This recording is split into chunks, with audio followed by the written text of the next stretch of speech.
You know, I think I'm gonna fix something. Gonna fix something.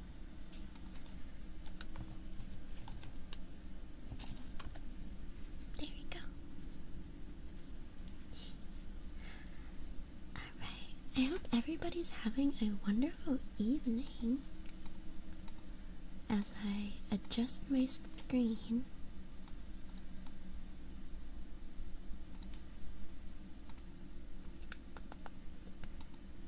I think the kitsune should go.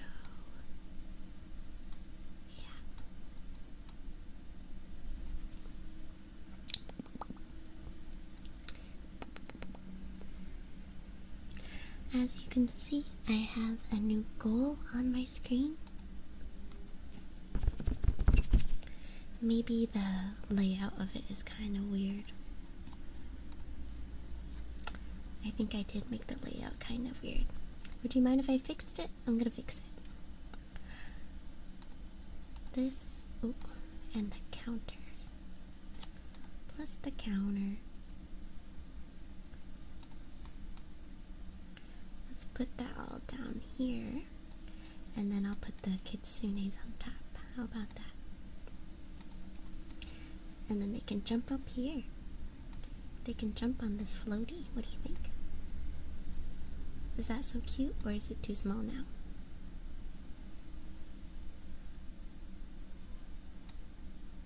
Are they too small now, you think? Yeah. Well, I'm trying my best. Oh, let me turn on my rain sounds. Let's turn on my rain sounds. I was trying to be on time today, and that's why I'm all scuffed, but obviously I'm not on time. I hope everyone's having a wonderful evening. What did you do today? Today I went to All You Can Eat. Welcome, welcome. Happy first one here, first one here. Congratulations. Welcome.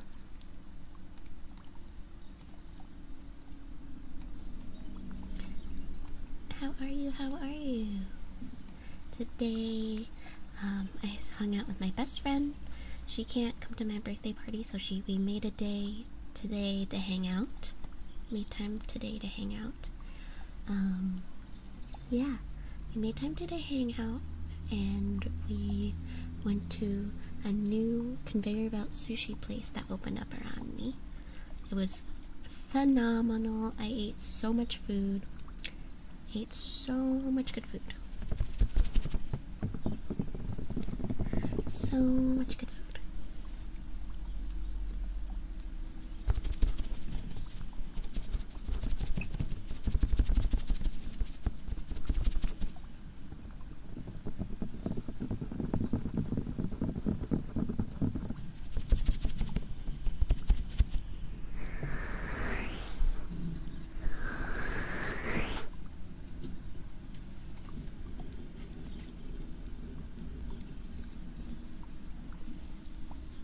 Starting to thunderstorm outside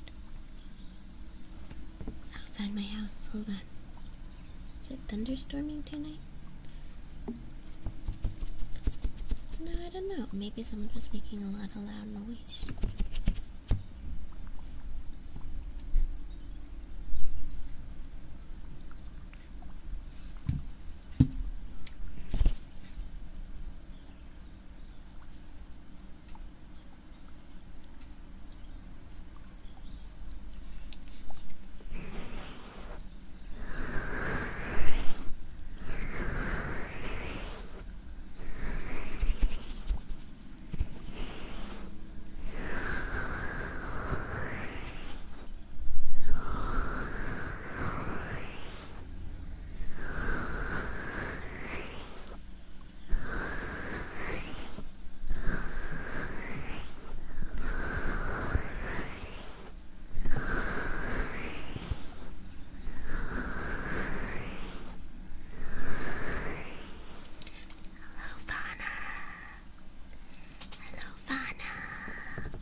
hit the wrong button.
Welcome back. I'm so sorry.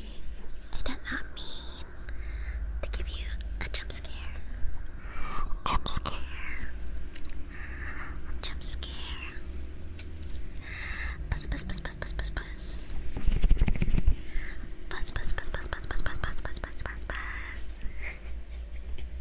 Can you forgive me? Would you ever forgive me for doing something like that to you?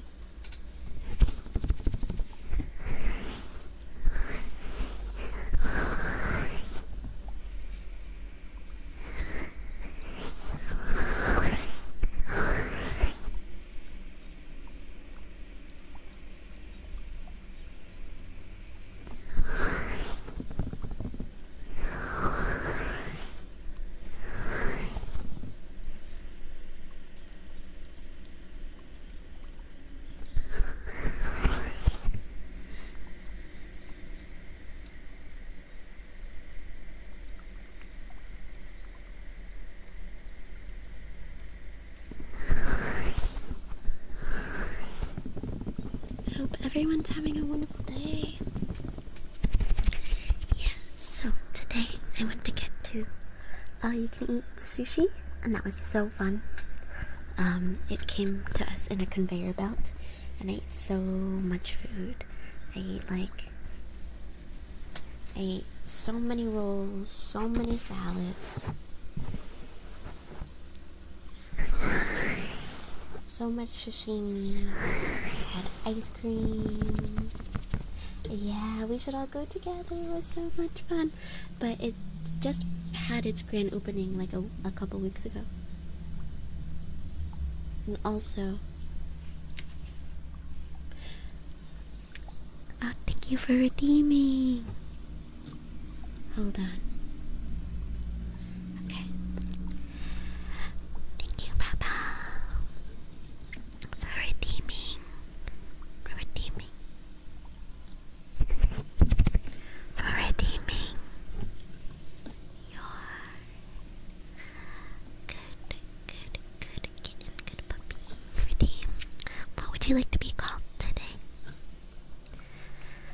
Good boy, good girl, good kitten, good puppy, good cow, good pickle.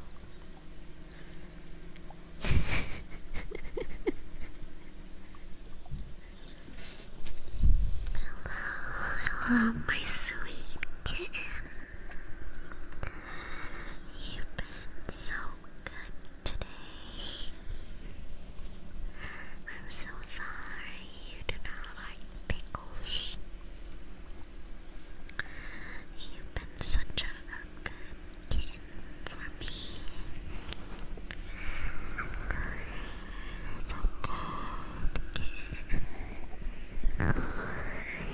Such a good kitten.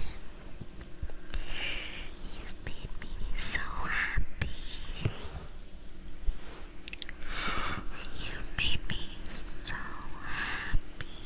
Good job. Good job. Good job. That's my kitten.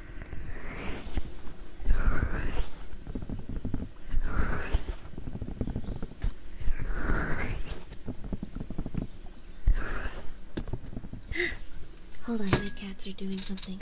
Hey, everybody calm down. You're not supposed to be in here.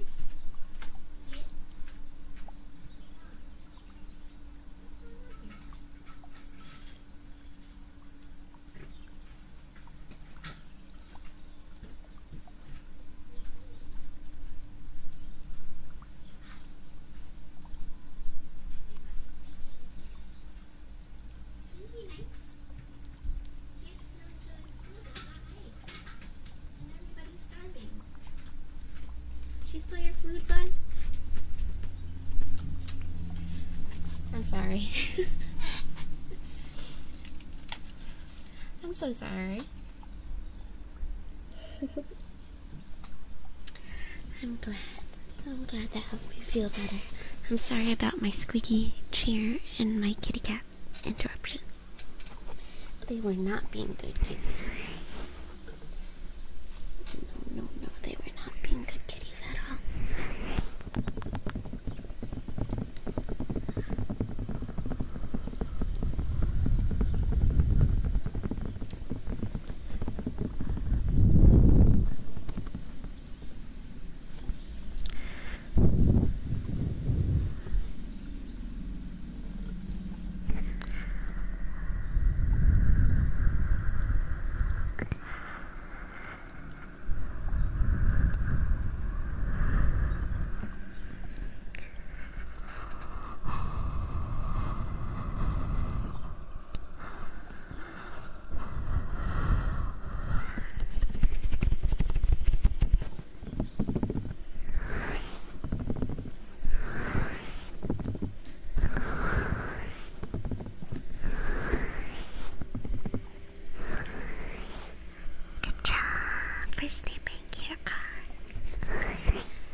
Oh, I think.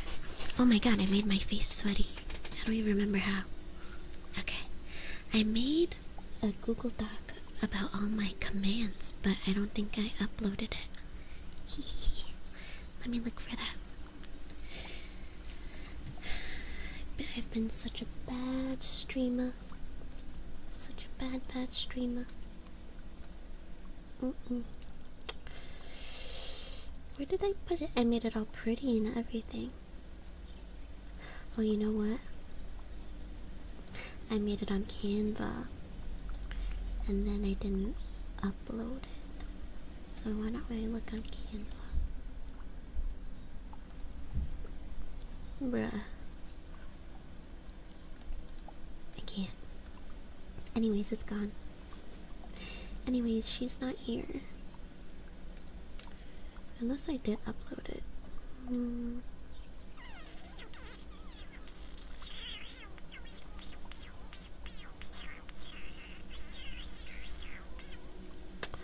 I don't think I did it.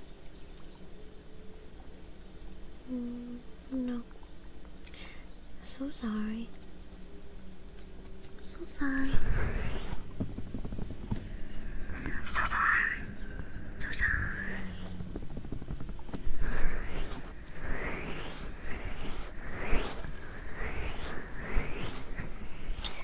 Next time.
I'm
so sorry.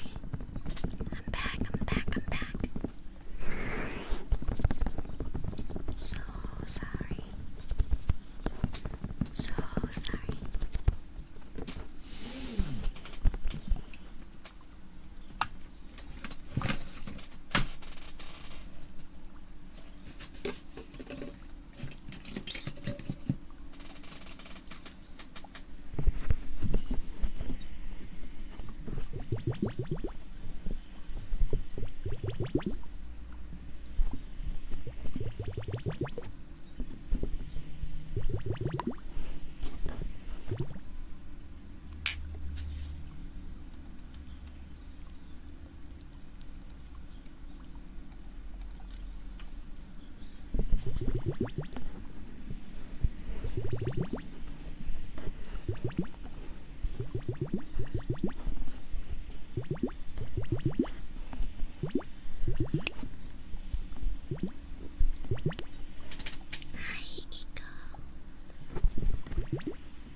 Nothing much.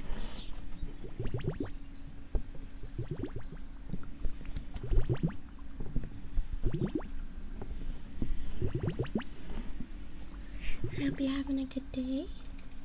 What did you do today? I'm sorry, I had a lot of technical difficulties to start today.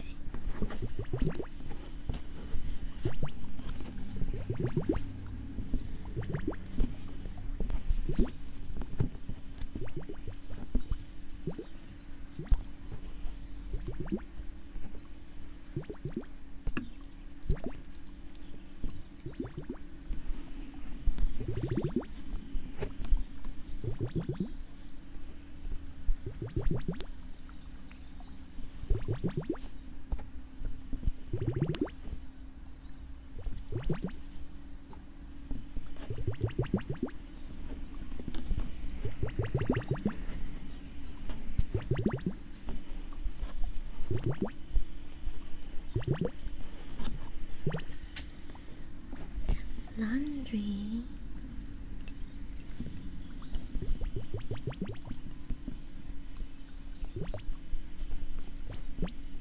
Sounds like a productive cleaning day.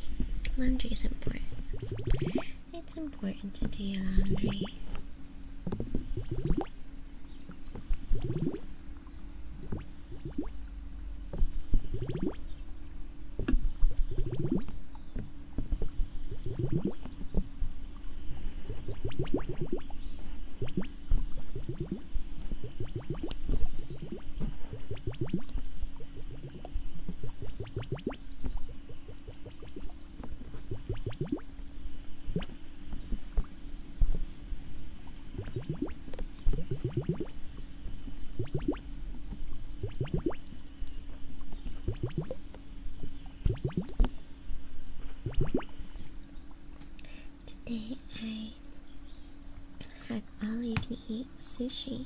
is conveyor belt style.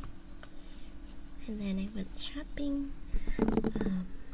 I bought a cake stand that spins so it'll be easier to decorate, and also some scrapers. Some scrapers to spread the frosting evenly.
Well, the weekend prices.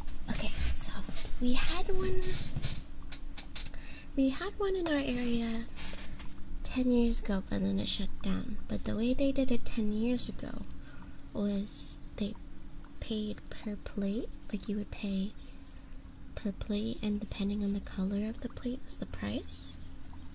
But for the all-you-can-eat now, for the new place, it's a set fee. So on the weekends it's $40, which is pretty expensive, but during the weekday it ends up being like 28 or maybe 30, which I think is reasonable for all you can eat, because otherwise that would just be an entree, right? And then if you get drinks like a soda, it's $3 extra, but free refills. So unlimited soda if you really think about it. Yeah, exactly. So pretty much I ate so good. I was so full. And so we got there right when it opened because it's brand new. It's brand new.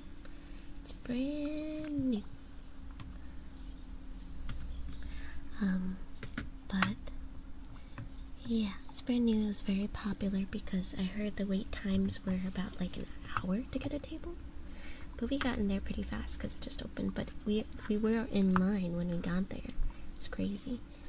But it's so cute. So there's the conveyor belt part, and then on the top of the conveyor belt, so it's like, if you think the bottom, it's like a 2-level track. So the bottom track for the conveyor belt is like for everybody, and the top is a special track, and it has a train.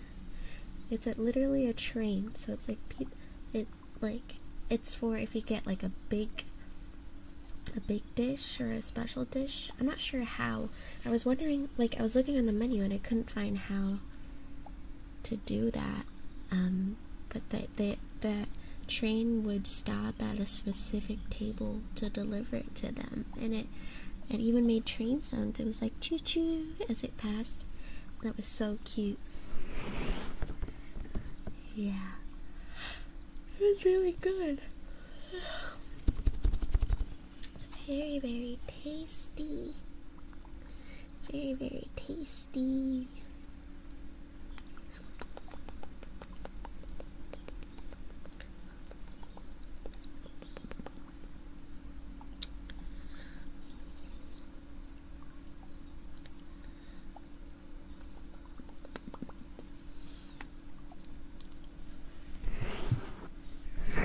What's your favorite sushi roll?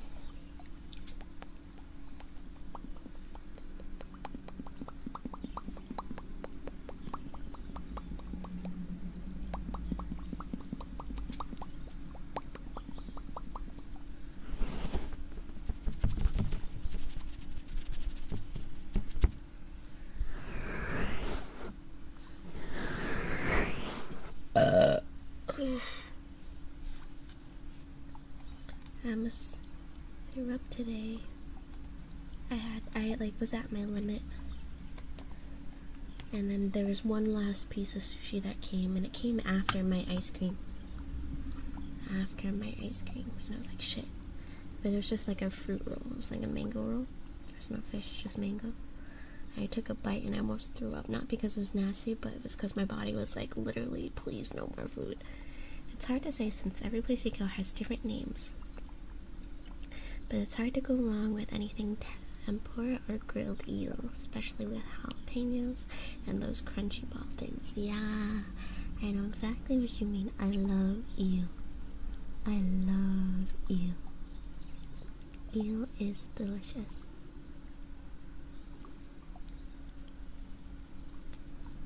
Yum, yum, yum. Hi, cattle. Cat? I forgot what you asked me to call you. Should I call you cat or just cattle? Or Catalina? I hope you're doing great. Hope you're having a good time. I have a question for everybody. Should I start an hour earlier or end an hour later?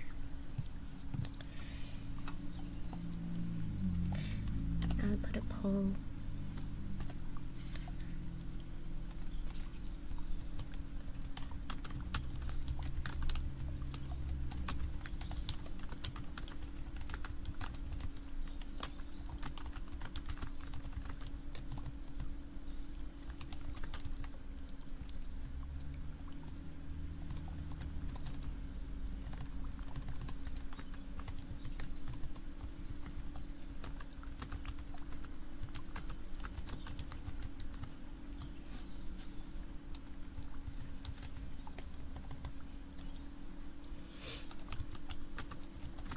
Catalin. Okay, Catalin. That's so pretty.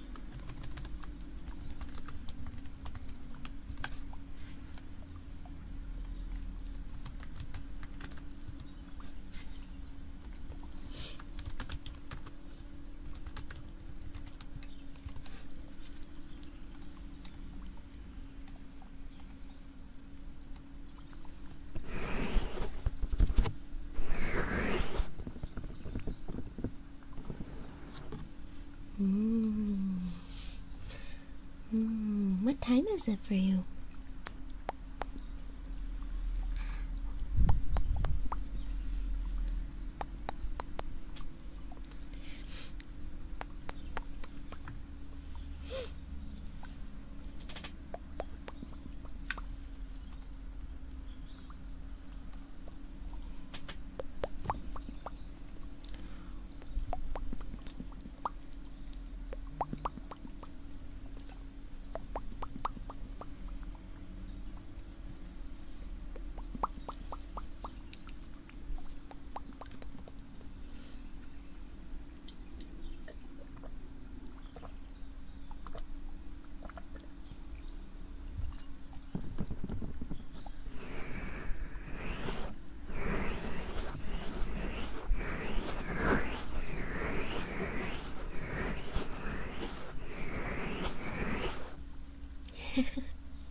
"2:20 a.m. 2:20 a.m. Is that when you normally go to bed? Or if I started earlier, would you join me earlier? Hi, Foxy. If I started earlier, Cat, would you join earlier? Or do you like it the way it is? It's 4:20 right now.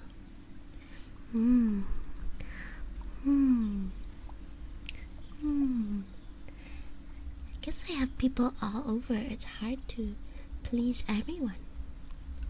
I think I just need to do it 24/7.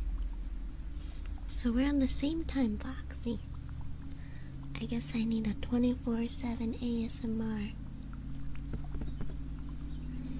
Sounds will include crying and farting. and burping and crying some more. Not in any particular order. Not in any particular order, no.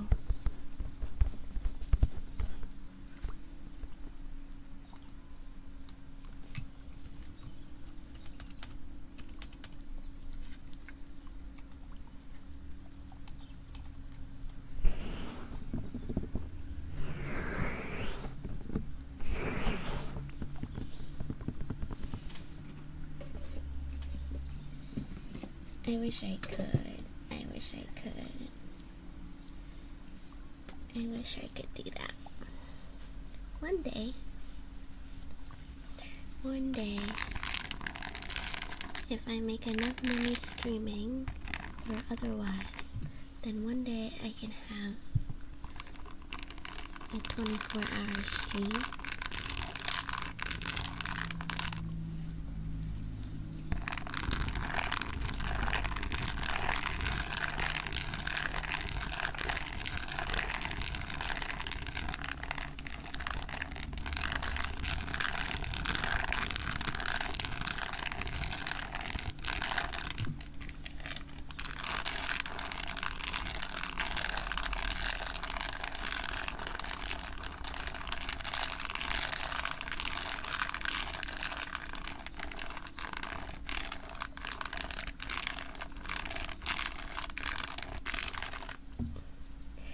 Thank you for the posture check. I'm crisscross applesauce back straight right now.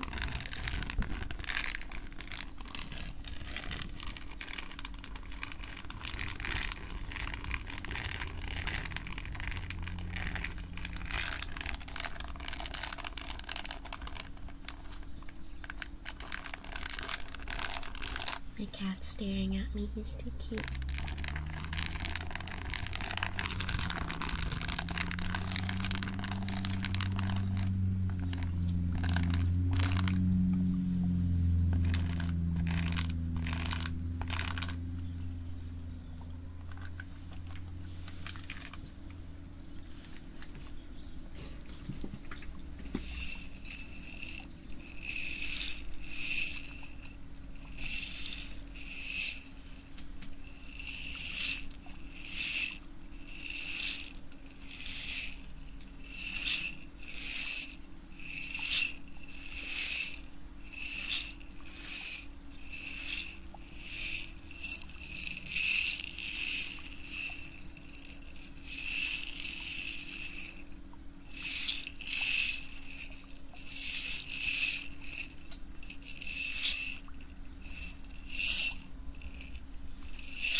Hi, buddy, what's wrong? I need to kick out my kitty cat, guys. I'm sorry, my cats keep interrupting everything. Come on.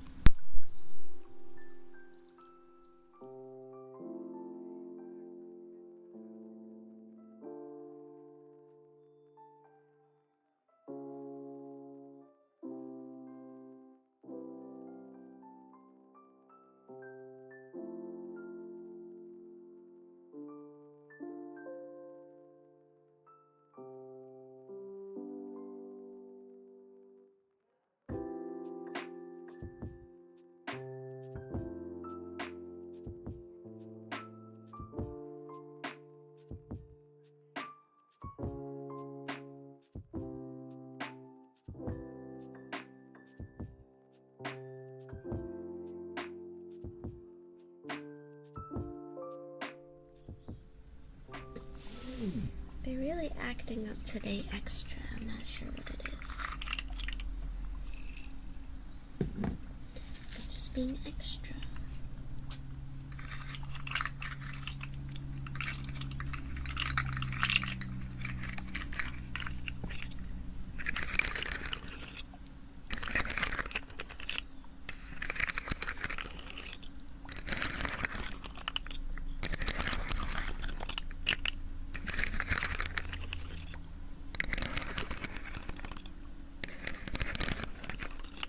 This look.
Oh my goodness. Foxy wants a sniff check. Come here. Come close. Come close. Come closer. Come closer. Closer. Are you close enough yet? Are you close to me? Are you close to me? Come here. It's your sniff check. I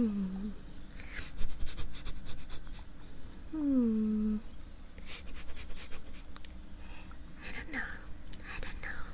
It smells smelly. It smells kind of smelly. What am I smelling? It smells like extra foxy. It smells like extra foxy. Extra stinky. Extra stinky.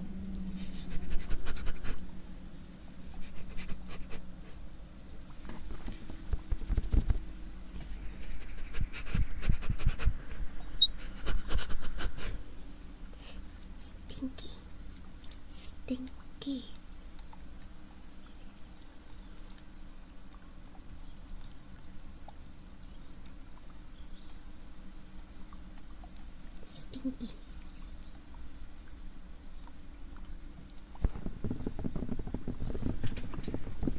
You gotta wash your fur sometimes. I'm gonna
Skin Derma. Is this an ad? Is this an ad? Is this an advertisement? Welcome. Since this is a ASMR stream, I get to spell out your name and give you some kisses. So welcome in.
You hear my cat?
Oh no.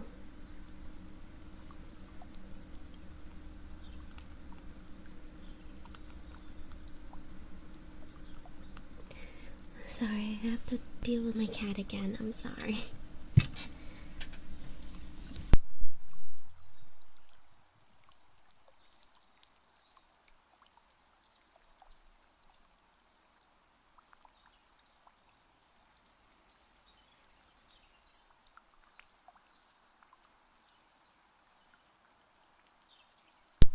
Yeah.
my goodness. I'm sorry, I have to get up. I'm so sweaty. It's hot. It's very warm.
Oh my gosh.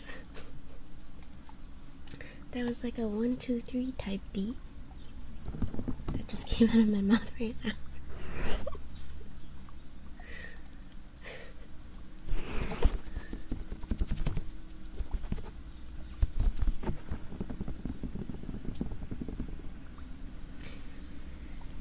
If you guys don't mind, I'm gonna start reading early. Usually I wait until the hour to start reading the book, but I'm feeling kind of anxious and I feel like reading might help.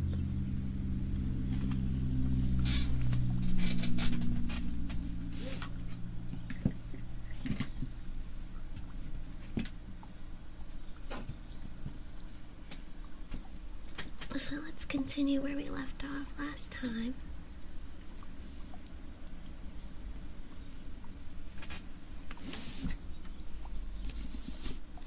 We were on chapter 4.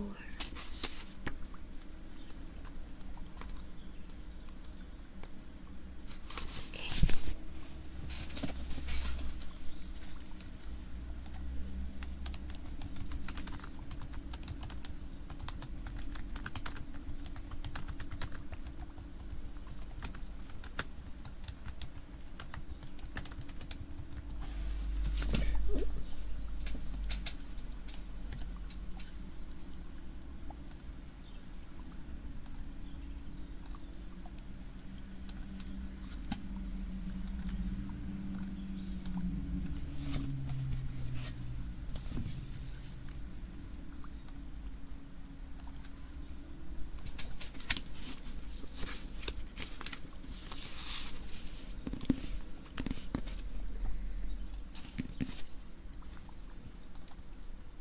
Get the books out.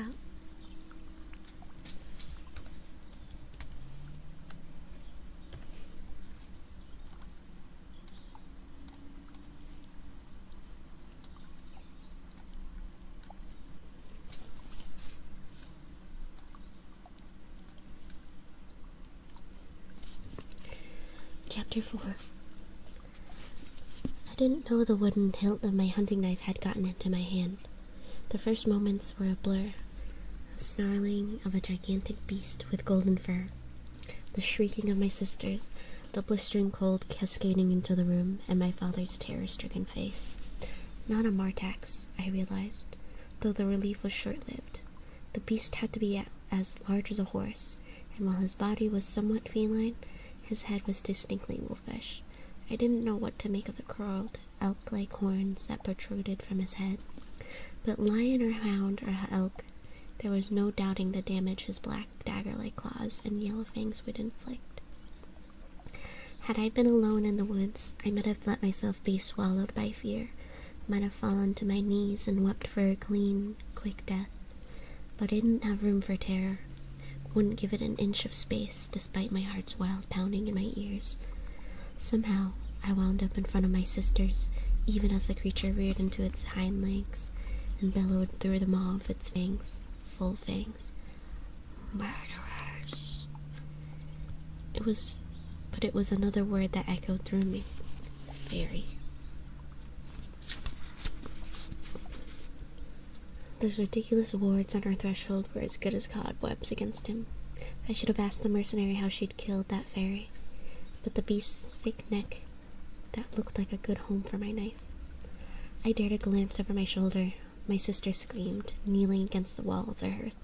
My father crouched in front of them, another body for me to defend. Stupidly, I took another step forward, toward the fairy, keeping the table between us, fighting the shaking in my hand. My bow and quiver were across the room, past the beast. I'd have to get around him to reach the ash arrow, and buy myself enough time to fire it. Murderers! The beast roared again, hackles raised. Please, my father babbled from behind me, failing to find it in himself to come to my side. Whatever we have done, we did so unknowingly, and we didn't kill anyone, Nesta added, choking on her sobs, arm lifted over her head as if that tiny iron bracelet would do anything against the creature. I snatched another dinner knife off the table, the best I could do unless I found a way to get to the quiver. Get out, I snapped at the creature banishing the knives before me. No iron in sight that I could use as a weapon, unless I chucked my sister's bracelets at him. Get out and be gone. With my trembling hands, I could barely keep my grip on the hilts. A nail. I'd take a damned iron nail if it were available. He bellowed at me in response, and the entire cottage shook, the plates and cups rattling against one another, but it left his massive neck exposed. I hurled my hunting knife. Fast, so fast I could barely see it. He slashed out with a paw, sending it skittering away as he snapped for my face with his teeth. I leaped back, almost stumbling over my cowering father. The fairy could have killed me. Could have. Yet the lunge had been a warning.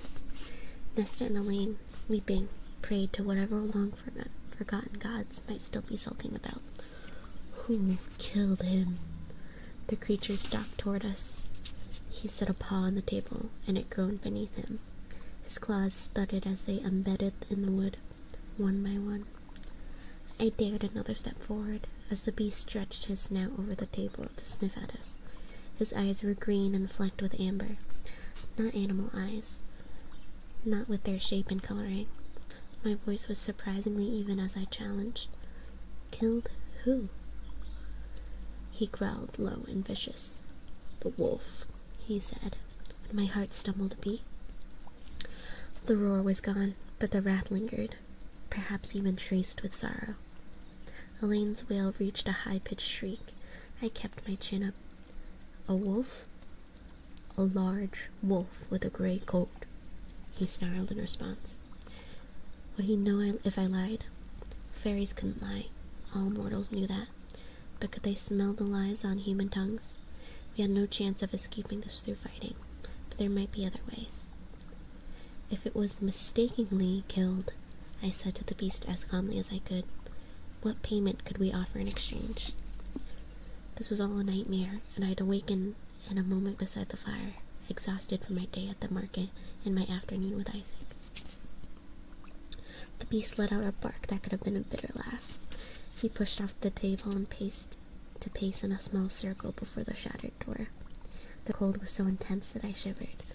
The payment you must offer is the one demanded by the treaty between our realms. For a wolf, I retorted, and my father murmured my name in warning. Vera. I had vague memories of being read the treaty during my childhood lessons, but could recall nothing about wolves. The beast whirled on me. Who killed the wolf? I stared into those jade eyes. I did. He blinked and glanced at my sisters, then back at me, at my thinness, no doubt, seeing only my frailness instead. Surely you lied to save them. We didn't kill anything, Elaine wept. Please, please spare us. Nesta hushed her sharply through her own sobbing, but pushed Elaine farther behind her. My chest caved in at the sight of it. My father climbed to his feet, grunting at the pain in his leg as he bobbled. But before he could limp toward me, I repeated, I killed it. The beast had been sniffing at my sisters studied me. I squared my shoulders. I sold its hide at the market today. If I had known it was a fairy, I wouldn't have touched it. Liar, he snarled. You knew. You would have been more tempted to slaughter it had you known it was one of my kind. True, true, true. Can you blame me? Did it attack you? Were you provoked? I opened my mouth to say yes, but... No, I said, letting out a snarl out of my own. But considering all that your kind has done to us, considering what your kind still likes to do to us, even if I had known beyond a doubt, it was deserved. Better to die with my chin held high than groveling like a cowering worm. Even if his answering growl was the definition of wrath and rage, the firelight shone upon his exposed fangs, and I wondered how they'd feel in my throat, and how loudly my sisters would scream before they too died. But I knew with a sudden uncoiling clarity that Nesta would buy Elaine time to run, not my father, whom she resented with her entire steely heart. Not me, because Nesta had always known and hated that she and I were two sides of the same coin, and that I could fight my own battles. But Elaine, the flower grower, the gentle heart, Nesta would go down swinging for her. It was a flash of understanding that had me angling my remaining knife at the beast. What is it the payment of the treaty requires? His eyes didn't leave my face as he said, a life for a life. Any unprovoked attacks on fairy kind by humans are to be paid only by a human life in exchange. My sisters quieted their weeping. The mercenary in town had killed a fairy, but had attacked her first. I didn't know, I said. Didn't know about that part of the treaty.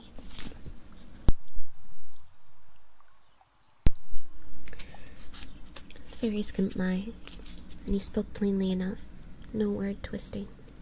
Most of you mortals have chosen to forget that part of the treaty, he said, which makes punishing you far more enjoyable.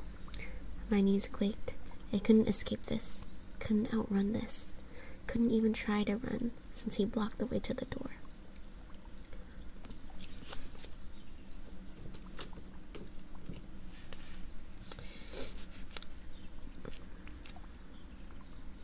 Do it outside, I said. I whispered, my voice trembling. Not here. Not where my family would have to wash away my blood and gore. If he even let them live. The fairy huffed a vicious laugh, willing to accept your fate so easily. When I just stared at him, he said, for having the nerve to request where I slaughter you, I'll let you in on a secret, human. Prithian must claim your life in some way for the life you took from it. So as a representative of the immortal realm, I can either gut you like swine, or you can cross the wall and live out the remainder of your days in Prithian. I blinked. What? He said slowly, as if I were indeed as stupid as a swine. You can either die tonight, or offer your life to Prithian by living in it forever, forsaking the human realm. Do it, Farah, my father whispered from behind me. Go. I didn't look at him as I said, live where? Every inch of Prithian is lethal to us. I'd be better off dying tonight than living in pure terror across the wall until I met my end in doubtlessly an even more awful way. I have lands, the fairy said quietly, almost reluctantly. I will grant you permission to live there. Why bother? Perhaps a fool's question, but... You've murdered my friend, the beast snarled. Murdered him, skinned his corpse, sold it at the market, and then said he deserved it, and yet you'd have the nerve to question my generosity? How typically human, he seemed to silently add. You didn't need to mention the loophole, I said. I stepped so close to the fairy's breath, heat in my face. Fairies couldn't lie, but they could omit information. The beast snarled again. Foolish of me to forget that humans have such low opinions of us. Do you humans no longer understand mercy? He said, his fangs inches from my throat. Let me make this clear for you, girl. You can either come live at my home in Prithian, offer your life for the wolves in that way, or you can walk outside right now and be shredded to ribbons. Your choice. My father's hobbling steps sounded before he gripped my shoulders. Please, good sir. Farah is my youngest. I beseech you to spare her. She's all. But whatever he meant to say died in his throat as the beast roared again. But hearing those few words he managed to get out the effort he'd made, it was like a blade to my belly. My father cringed as he said, Please. Silence, the creature snapped, and rage boiled in me so blistering it was an effort to keep from lunging to stab my dagger in his eye. But by the time I had so much raised my arm, I know he would have his maw around my neck. I can get gold, my father said, and my rage guttered. The only way he could get money was by begging. Even then, he'd be lucky to get a few coppers. I'd seen how pitiless the well-off were in our village. The monsters in our mortal realm were just as bad as those across the wall. The beast sneered. How much is your daughter's life worth to you? Do you think it equates to a sum? Nesta still had Elaine behind her. Elaine's face looked so pale it matched the snow drifting in from the open door. But Nesta monitored every move the beast made. Her brows lowered. She didn't bother to look at my father, as if she knew his answer already. When my father didn't reply, I dared another step toward the beast, drawing his attention to me. I had to get him out, get him away from my family. From the way he'd brush away my knife, any hope of escaping lay in somehow sneaking up on him. Hi, welcome. Welcome in, Vader. I hope you're doing good. We are reading right now. Chapter 4 of A Court of Thorns and Roses. I'm good. Thank you for asking. I had a lovely day. It was beautiful weather out today. I had a lot to eat today. I'm having a good day. With his hearing, I doubted I'd get a chance anytime soon. At least until he believed I was docile.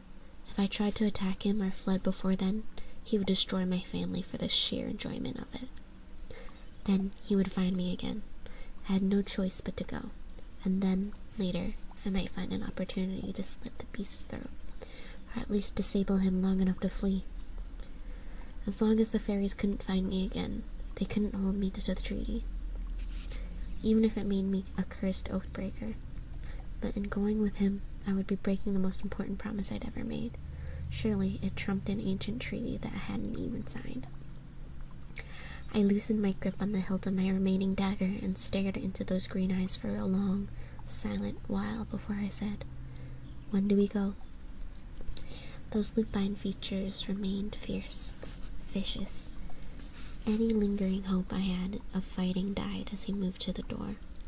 No, to the quiver I'd left behind it. He pulled out the ash arrow, sniffed it and snarled at it. With two movements, he snapped it in half and chucked it into the fire behind my sisters before turning back to me. I could smell my doom on his breath as he said, Now. Now. Even Elaine lifted her head to gape at me in mute horror. But I couldn't look at her. Couldn't look at Nesta. Not when they were still crouched there, still silent. I turned to my father. His eyes glistened, so I glanced to a few cabinets we had. Faded to yellow daffodils curving over the handles. Now. The beast paced in the doorway. I didn't want to contemplate where I was going or what he would do to me. Running would be foolish until it was the right time. The venison should hold you for 2 weeks, I said to my father as I gathered my clothes to bulk up against the cold. Start on the fresh meat, then work your way through the jerky. You know how to make it. Feyre, my father breathed. But I continued as I fastened my cloak. I left the money from the pelts on the dresser, I said, it will last you for a time if you're careful. I finally looked at my father again and allowed myself to memorize the lines of his face. My eyes stung, but I blinked the moisture away as I stuffed my hands into my worn gloves. When spring comes, hunt in the grove just south of the Big Bend in Silver Spring Creek. The rabbits make their warrens there. Ask Isaac Hale to show you how to make snares. I taught him last year. My father nodded, covering his mouth with a hand. The beast growled, his warning, and prowled into the night. I made to follow him, but paused to look at my sisters, still crouched by the fire, as if they wouldn't dare to move until I was gone. Elaine mouthed my name, but kept cowering, kept her head down, so I turned to Nesta, whose face was so similar to my mother's, so cold and unrelenting. "Whatever you do," I said quietly, "don't marry Thomas Mandray. His father beats his wife, and none of his sons do anything to stop it." Nesta's eyes widened, but I added, bruisers are harder to conceal than poverty." Nesta stiffened, but said nothing. Both of my sisters said absolutely nothing as I turned toward the door, but a hand wrapped around my arm, tugging me to stop. Turning me around to face him, my father opened and closed his mouth. Outside, the beast, sensing I'd been detained, sent a snarl rumbling into the cottage. "Pharaoh," my father said. His fingers trembled as he grasped my gloved hands, but his eyes became clearer and bolder than I'd seen him in years. "You were always too good for here, Pharaoh. Too good for us. Too good for everyone." He squeezed my hands. "If you ever escape, ever convince them that you've paid the debt, don't return." I hadn't expected a heart-wrenching goodbye, but I hadn't imagined this either. "Don't ever come back," my father said, releasing my hands to shake me by my shoulders. "Pharaoh." He stumbled over my name, his throat bobbing. "You go somewhere new, and you make a name for yourself." Beyond, the beast was just a shadow, a life for a life. But what if the life offered as a payment also meant losing 3 others? The thought alone was enough to steel me, anchor me. I'd never told my father of the promise I'd made my mother, and there was no use explaining it now, so I shrugged off his grip and left. I let the sounds of the snow crunching underfoot drive out my father's words as I followed the beast into the night-shrouded woods. And that was chapter 4. Let me take a drink, and then we can continue to chapter 5.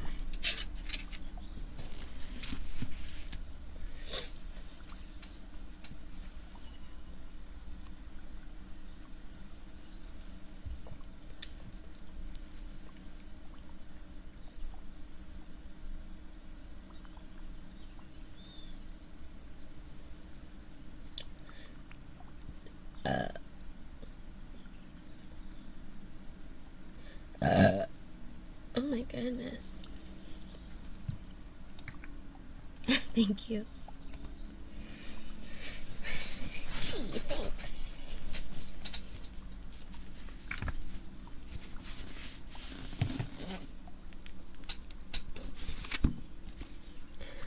Chapter 5. Every step toward the line of trees was too swift, too light, too soon carrying me to whatever torment and misery awaited. I didn't dare look back at the cottage. We entered the line of trees. Darkness beckoned beyond, but a white mare was patiently waiting, unbound, beside a tree, her coat like fresh snow in the moonlight. She only lowered her head, as if in respect of all things, as the beast lumbered up to her. He motioned with a giant paw for me to mount. Still, the horse remained calm, even as he passed close enough to cut her in one swipe. It had been years since I'd ridden, and I'd only ridden a pony at that, but I savored the warmth of the horse against my half-frozen body as I climbed into the Jesus Christ, I can't read, into the saddle, and she set into a walk. Without light to guide me, I let her trail the beast. They were nearly the same size. I wasn't surprised when we headed northward, toward fairy territory. though my stomach clenched so tightly it ached. Live with him. I could live out the rest of my life, my mortal life, on his lands. Perhaps this was merciful. But then he hadn't specified, and that wouldn't matter exactly I would live. The treaty forbade fairies from making us slaves. But perhaps that excluded humans who had murdered fairies. We'd likely go to whatever rift in the wall he'd used to get here, to steal me. And once we went through the invisible wall, once we were in Prithian, there was no way for my family to ever find me. I'd be little more than a lamb in a kingdom of wolves. Wolves. Wolf. Murdered a fairy. That's what I had done. My throat went dry. I'd killed a fairy. I couldn't bring myself to feel badly about it. Not with my family left behind me to surely starve. Not when it meant one less wicked, awful creature in the world. The beast had burned my ash arrow, so that I'd have to rely on luck to get even a splinter of wood again, if I was to stand a chance of killing him, or slowing him down. Knowledge of that weakness, of their susceptibility to ash, was the only reason we'd ever survived against the High Fae during the ancient uprising, a secret betrayed by one of their own. My blood chilled further as I uselessly scanned for any signs of the narrow trunk and explosion of branches that had learned marked ash trees. I'd never seen the forest so still. Whatever was out there had to be tame compared to the beast beside me, despite the horse's ease around it. Hopefully, he would keep other fairies away after we entered his realm. Prithian. The word was a death knell that echoed through me again and again. Lands. He said he had lands, but what kind of dwelling?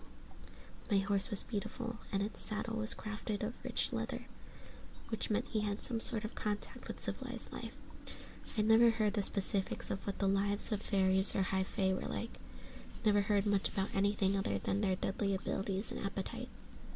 I clenched the reins to keep my hands from shaking. There were few first-hand accounts of Prithian itself. The mortals who went over the wall, either willingly as tributes from the children of the blessed or stolen, never came back.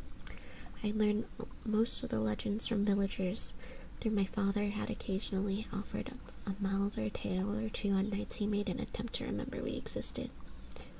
As far as we knew, the High Fae still governed the northern parts of our world, from our enormous island over the narrow sea separating us from the massive continent, across depthless fjords and frozen wastelands and sand-blasted deserts, all the way to the great ocean on the other side. Some fairy territories were empires, some were overseen by kings and queens, and there were places like Prithian, divided and ruled by 7 High Lords. Beings of such unyielding power that legend claimed they could level buildings, break apart armies, and butcher you before you could blink. I'm sorry that you can hear the people in my parking lot. Like, they literally my new neighbors like to scream and fight in the parking lot. Or play. They let their kids play in the parking lot too, which is dangerous because they're gonna get hit by cars. But they don't care. They don't care about anybody. Sorry, I just popped off. It's just really frustrating because they make all sorts of noise all the time in the parking lot and through the walls because they're right next to me. And then the neighbors across the hall. So both of my neighbors are new. Next to me and across the hall. The neighbors across the hall have a baby. And, babies cry. But I don't know if you guys heard it earlier on the mic, because I heard it get picked up on the mic. The baby shrieks. Shrieks. The shrillest shriek. The highest pitch all day. There is no satisfying that baby. There's no way that baby will not cry. That baby is going off 24/7.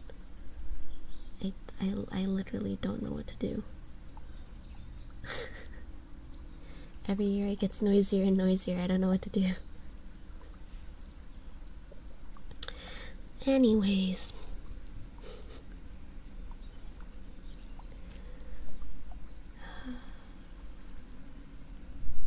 some fairy territories were empires, some were overseen by kings and queens, and there were places like Prythian, divided and ruled by 7 High Lords, beings of such unyielding power that legend claimed they could level buildings, break apart armies, and butcher you before you could blink. I didn't doubt it. No one had ever told me why humans chose to linger in our territory, when so little space had been granted to us, and we remained in such close proximity to Prythian. Fools. Whatever humans had stayed here after the war must have been suicidal fools to live so close. Even with the centuries-old treaty between the mortal and fairy realms, there were rifts in the worded walls separating our land. Holes big enough for those lethal creatures to slip into our territory to amuse themselves with tormenting us. That was a side of Prythian that the children of the blessed never deigned to acknowledge. Perhaps a side of Prythian I'd soon witness. My stomach turned. Live with him, I reminded myself again and again and again. Live, not die. Though I supposed I could also live in a dungeon. He would likely lock me up and forget that I was there. Forget that humans needed things like food and water and warmth. Prowling ahead of me, the beast's horn spiraled toward the night sky, and tendrils of hot breath curled from his snout. We had to make camp at some point. The border of Prythian was days away. Once we stopped, I could keep awake for an entirety of the night and never let him out of my sight. Even though he'd burned my ash arrow, I'd smuggled my remaining knife in my cloak.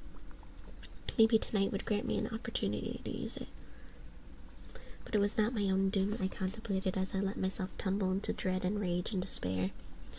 As we rode on, the only sounds snow crunching beneath paws and hooves.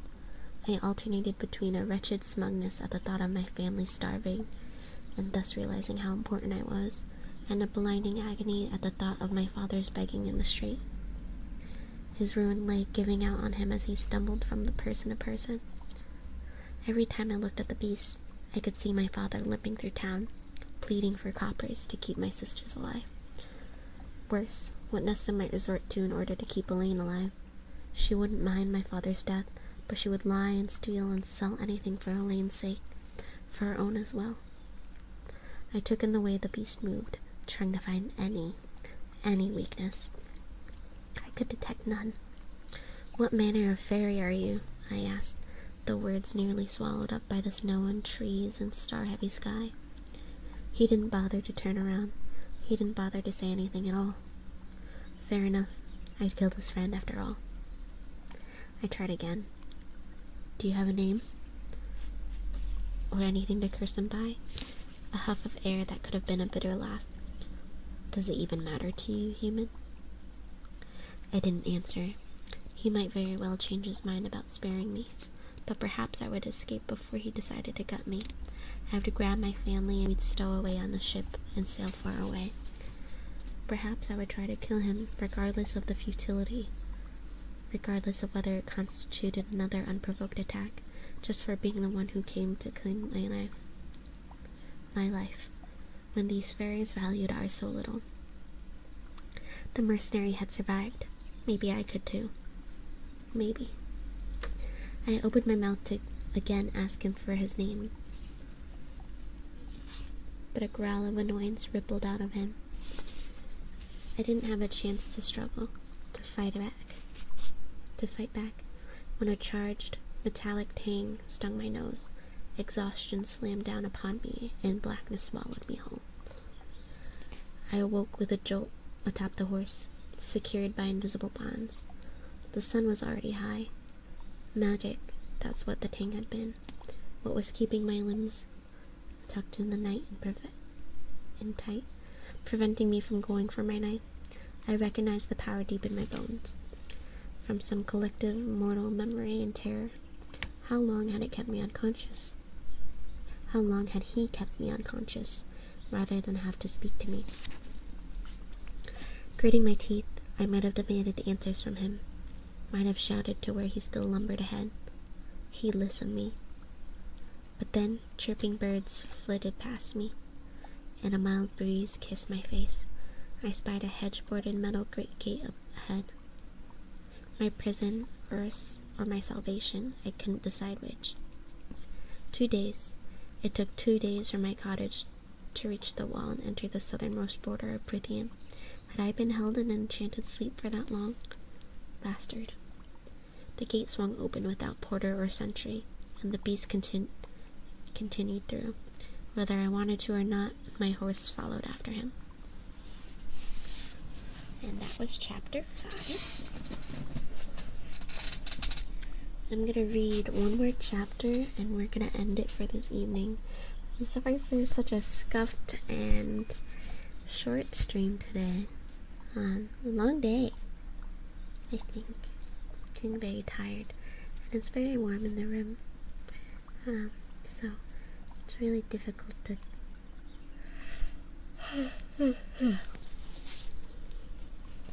The estate sprawled across a rolling green land. I had never seen anything like it. Even our former manor couldn't compare.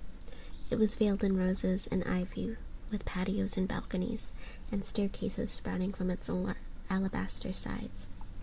The grounds were encased by woods, but stretched so far that I could barely see the distant line of the forest. So much color, so much sunlight, and movement and texture. I could barely drink it in fast enough to paint. To paint it would be useless, would never do it justice. My awe might have subdued my fear had the place not been so wholly empty and silent.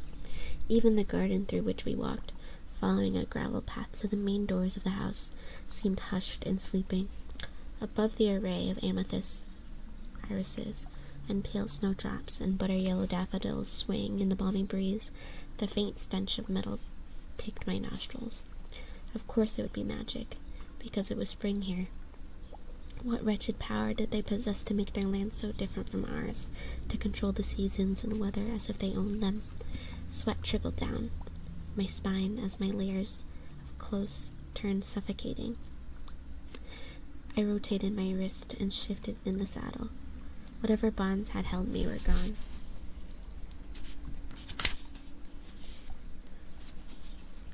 The ferry meandered on ahead, leaped nimbly up the grand marble staircase that led to the giant oak doors in one mighty, fluid movement. The doors swung open for him on silent hinges, and he prowled inside. He'd planned this entire arrival, no doubt, keeping me unconscious so I didn't know where I was. Didn't know what the way home or what other deadly fairy territories might be lurking between me and the wall. I felt for my knife, but found only layers of frayed clothes. The thought of those claws pawing through my cloak to find my knife made my mouth go dry. I shoved away the fury and terror and disgust as my horse came to stop of her own accord at the foot of the stairs. The message was clear enough. The towering estate house seemed to be watching, waiting. I glanced over my shoulder toward the still open gates. If I were to bolt, it would have to be now. South. All I had to do was go south, and I would eventually make it to the wall. If I didn't encounter anything before then, I tugged on the reins, but the mare remained stationary. Even as I dug my heels into her sides, I let out a low, sharp hiss. Fine, on foot. My knees buckled as I hit the ground, bits of lightning flashing in my vision. I grasped the saddle and winced as soreness and hunger racked my senses. Now. I had to go now. I made to move, but the world was still spinning and flashing. Only a fool would run with no food and no strength. I wouldn't get half a mile like this. I wouldn't get half a mile before he caught me and tore me to ribbons, as he promised. I took a long, shuddering breath. Food. Getting food. Then running at the next opportune moment. It sounded like a solid plan. When I was steady enough to walk, I left the horse at the bottom of the stairs, taking the steps one at a time. My breath tight in my chest, I passed through the open doors and into the shadows of the house. Inside, it was more opulent. Black and white checkered marble shone at my feet, flowing to the countless doors and a sweeping staircase. A long hall stretched ahead to the giant glass doors at the other end of the house, and through them I glimpsed a second garden, grander than the one out front. No sign of a dungeon, no shouts or pleas rising up from hidden chambers below.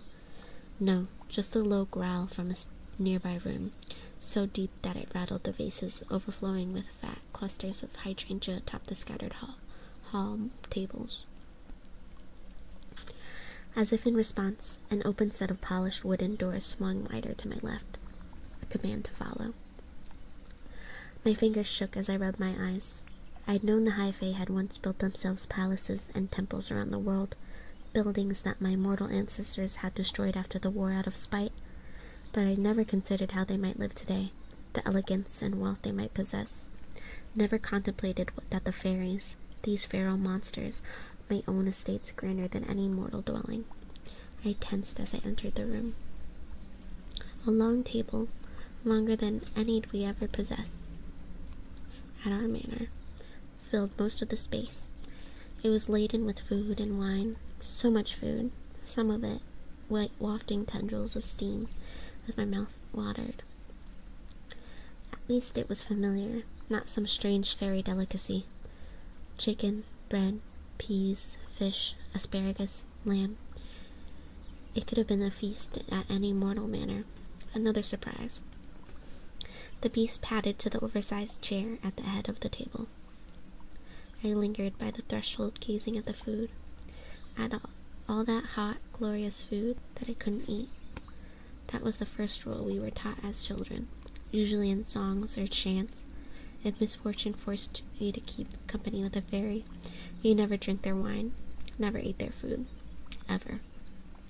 Unless you wanted to wind up enslaved to them, in mind and soul, unless you wanted to wind up dragged back to Prithian. Well, the second part had already happened, but I might stand a chance of winning the first.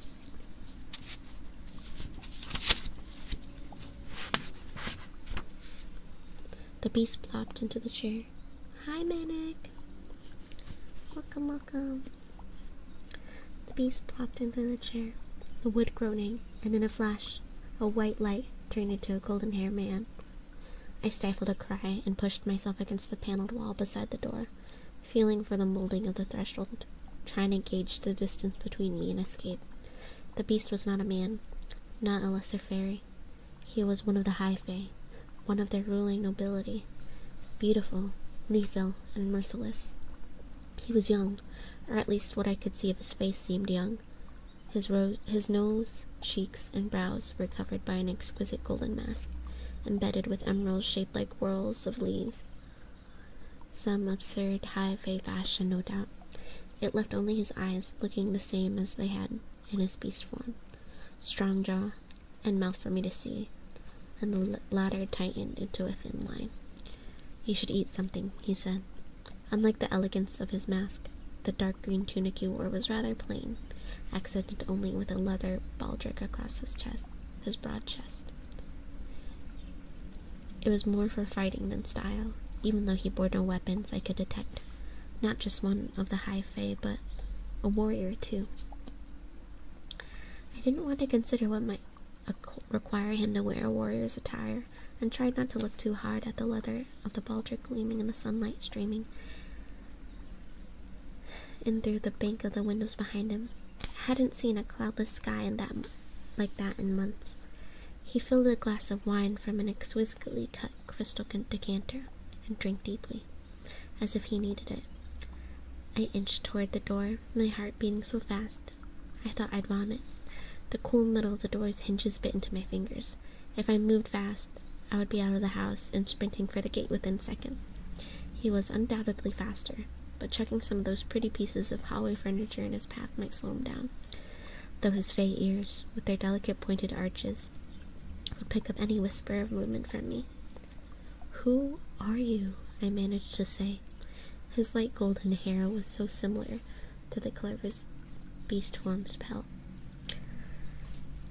Those giant claws undoubtedly still lurked just below the surface of his skin. "Sit," he said, gruffly waving a broad hand to encompass the table. "Eat." I ran through the chants in my head again and again. Not worth it. Easing my ravenous hunger was definitely not worth the risk of being enslaved to him in mind and soul. He let out a growl. "Unless you'd rather faint?" "It's not safe for humans," I managed to say.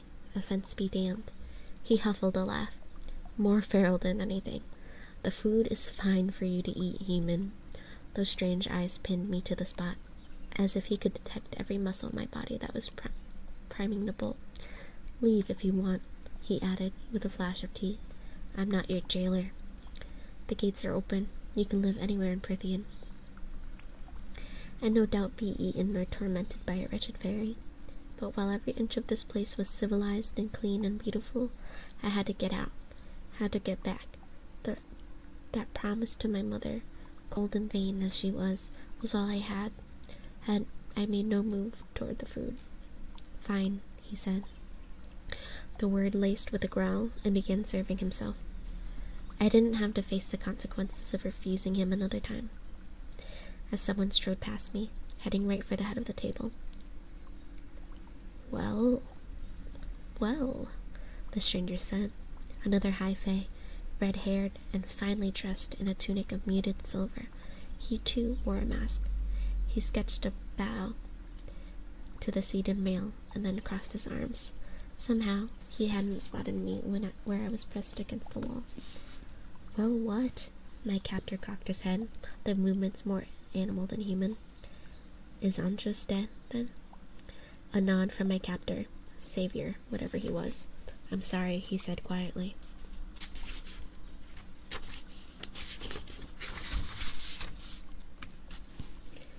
How? The stranger demanded, his knuckles white as he gripped his muscled arm. An ash arrow, said the other. His red-haired companion hissed. The treaty's summons led me to the mortal. I gave her safe haven. A girl. A mortal girl actually killed Andres. Not a question, so much as the venom-coated string of words. He glanced at the end of the table, where my empty chair stood, and the summons found the girl responsible. The golden-masked one gave a low, bitter laugh and pointed at me. The treaty's magic brought me right to her doorstep. The stranger whirled with a fluid grace. His mask was bronze and fashioned after a fox's features, concealing all but the lower half of his face, along with sorry. Along with most of what looked like a wicked slashing scar from his brow down to his jaw. It didn't hide the eye that was missing, or the carved golden orb that had replaced it, and moved as though he could use it. It fixed on me. Even from across the room, I could see his remaining russet eye widen. He sniffed once, his lips curling a bit to reveal straight white teeth, and then he turned to the other fairy. You're joking, he said quietly. That scrawny thing brought down Andres with a single ash arrow. Bastard. An absolute bastard. A pity I didn't have the arrow now, so I could shoot him instead. She admitted it, the golden-haired one said tightly, tracing the rim of his golden goblet with a finger. A long, lethal claw slid out, scraping against the metal. I fought to keep my breathing steady, especially as he added, she didn't try to deny it.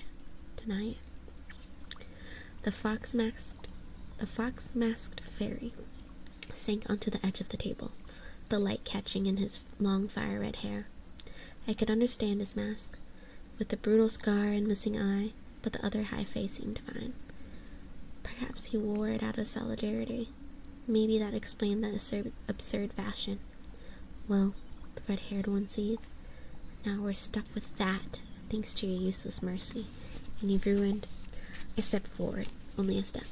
I wasn't sure what I was going to say, but being spoken about that way, I kept my mouth shut, but it was enough. Did you enjoy killing my friend, human? The red-haired one said.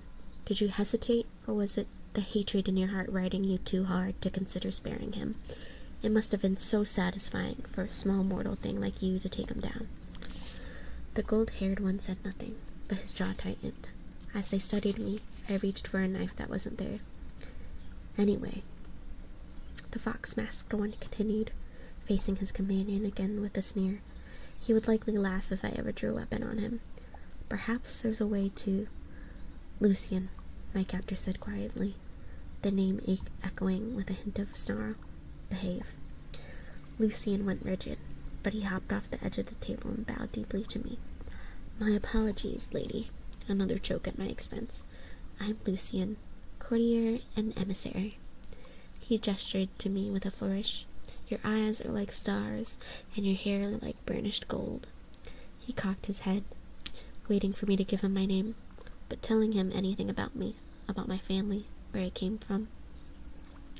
"Her name is Feyre," said the one in charge, the beast. He must have learned my name at the cottage. Those striking green eyes met mine again, and then flicked up to the door. "Alice would take you to your room. You could use a bath and fresh clothes." I couldn't decide whether it was an insult or not. There was a firm hand at my elbow, and I flinched. A rotund, brown-haired woman in a simple brass bird mask tugged on my arm and inclined her head toward the open door behind us. Her white apron was crisp above her homespun brown dress. A servant. The mask had to be some sort of trend, then. If they cared so much about their clothes, about what even their servants wore, maybe they were shallow and vain enough for me to deceive, despite their warriors' clothes. Their master's warriors' clothes. Still, they were high fae. I would have to be clever and quiet and bide my time until I could escape. So I let Alice lead me away. Room, not cell. A small relief then. I'd barely made it a few steps before Lucian growled. "That's the hand the cauldron thought to deal us. She brought Andres down. We never should have sent him out there. None of them should have been out there. It was a fool's mission." His growl was more bitter than threatening. Could he shapeshift as well? Maybe we should just take a stand. Maybe it's time to say enough. Dump the girl somewhere. Kill her. I don't care. She's nothing but a burden here. She'd sooner put a knife in your back than talk to you, or any of us. Still here. Still here. Yes, we're gonna... When this chapter ends, we will be ending the stream for this evening.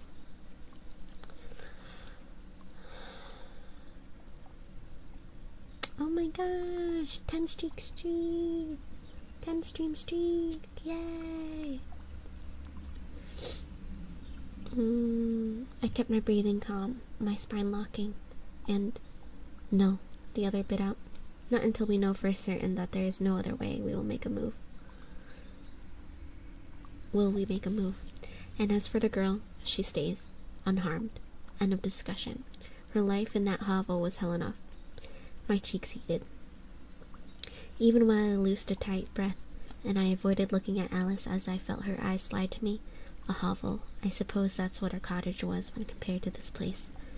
"Then you've got your work cut out for you, old son," Lucian said.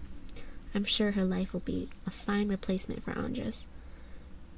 Maybe she can even train with the others on the border." A snarl of irritation resonated through the air. The shining, spotless hall swallowed me up before I could hear more. Alice led me through the halls of gold and silver until we came to a lavish bedroom on the second level. I'll admit, I didn't fight that hard when Alice and 2 other servants, also masked, bathed me, cut my hair, and then plucked me until I felt like a chicken being prepared for dinner. For all I knew, I might very well be their next meal. It was only the high fae's promise to live out my days in Prithian instead of dying that kept me from being sick at the thought. All these fairies also looked human, save for their ears. I'd never learned what the high fae called their servants, but I didn't dare ask, or to speak to them at all. Not when just having their hands on me, having them so close, was enough to make me focus solely on not trembling. Still, I took one look at the velvet turquoise dress Alice had placed on the bed, and wrapped my white dressing gown tightly around me, sinking into a chair and pleading for my old clothes to be returned. Alice refused, and then I begged again. Trying my best to sound pathetic and sad, pitiful, she stormed out. I hadn't worn a dress in years. I wasn't about to start. Not when my escape was my main priority. I wouldn't be able to move freely in a gown. Bundled in my robe, I sat for minute after minute. The chattering of small birds in the garden beyond the windows, the only sounds. No screaming, no clashing weapons, no hint of slaughter or torture. The bedroom was larger than our entire cottage. Its walls were pale green, delicately edged with patterns of gold, and the moldings were golden as well. I might have thought it tacky had the ivory furniture and rugs not complemented it so well. The gigantic bed was of a similar color scheme, and the curtains that hung from the towering headboard drifted in the faint breeze from the open windows. My dressing gown was of finest silk, edged with lace, simple and exquisite enough that I ran a finger along the labels. The few stories I'd heard had been wrong, or 500 years of separation had muddled them. Yes, I was still prey, still born weak and useless compared to them, but this place was peaceful, calm, unless that was an illusion too, and the loophole in the treaty was a lie, a trick to set me at ease before they destroyed me. The high fae liked to play with their food.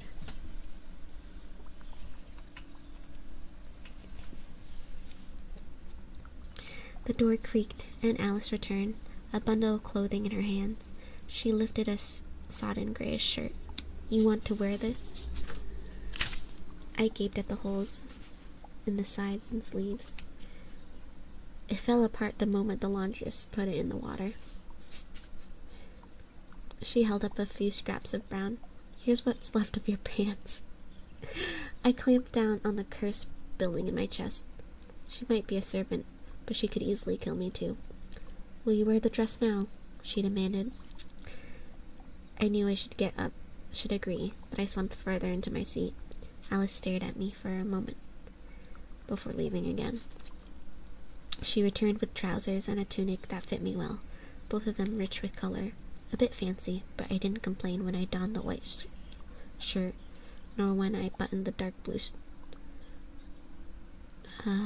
tunic and ran my hands over the scratchy golden thread embroidered on the labels.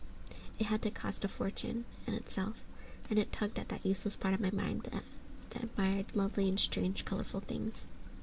I was too young to remember much before my father's downfall. He tolerated me enough to allow me to loiter around his offices, and sometimes he even explained various goods and their worth, the details of which I'd long since forgotten. My time in his offices, full of the scents of exotic spices and the music of foreign tongues, made up the majority of my few happy memories. I didn't know the worth of everything in this room to understand that the emerald curtains alone, silk with gold velvet, could have fed us for a lifetime.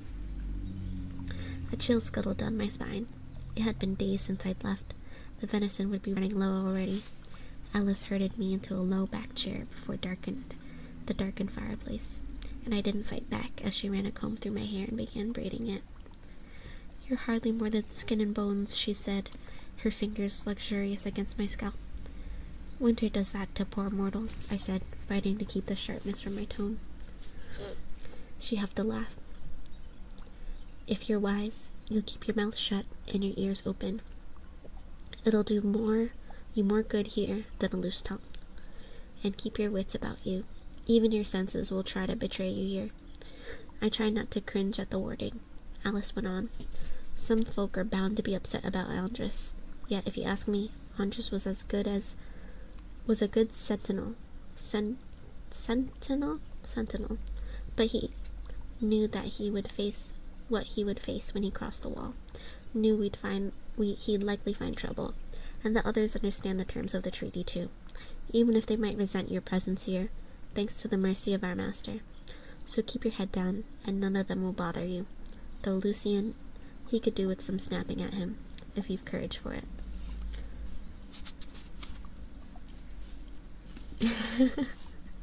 ASMR too good, just woke up in my chair with the phone on the ground. Oh no. Poor baby. You need sleep, you're so sleepy. Go brush your teeth. Unless you're hungry, go get something to eat. Get something to drink. Change into comfy clothes, brush your teeth, get settled. I didn't, and when I went to ask more about whom I should try to avoid, she had already finished with my hair and opened the door to the hall. Well, good timing of waking up. So that was the end of chapter 6. We're gonna end it a little early this evening, so let's find someone to raid.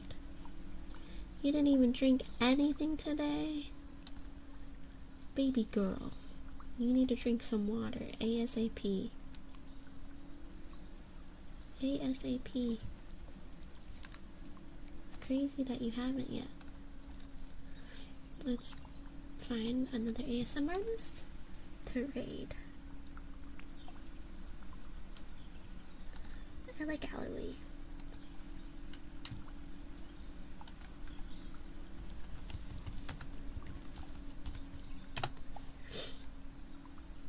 Okay. Thank you everyone for coming.